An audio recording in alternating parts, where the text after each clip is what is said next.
előző generáció teljesen kopár volt, és gyakorlatilag egy darab iDrive tárcsa testesítette meg az összes kezelési lehetőséget. Új helyre került az elektronikus programválasztókar, ami a sebességváltót vezérli.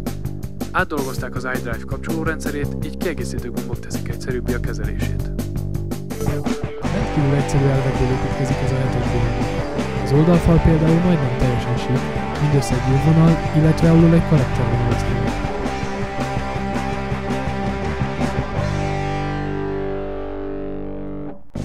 Miközben az előző generáció megosztotta a világot furcsa formáival, merész íveivel, a mostani generáció sokkal inkább összekovácsolja ezt. A BMW nagyon büszke arra, hogy jelenlegi modelljének 8 hengeres motorjával az előtt 12 hengeres teljesítményét képes nyújtani, jóval kisebb fogyasztásban.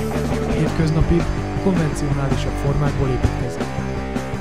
4,4 lökettérfogat, 8 hengeres twin turbo, közvetlen befecskendezés, 407 lóerő és rengeteg érve.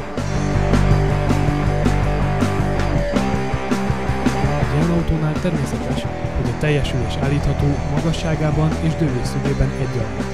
Szintén magától értetődő, bár feláras tétel a 4-zónás klímaberendezés is. Érdemes csak elidőzni egy kicsit a környezetet.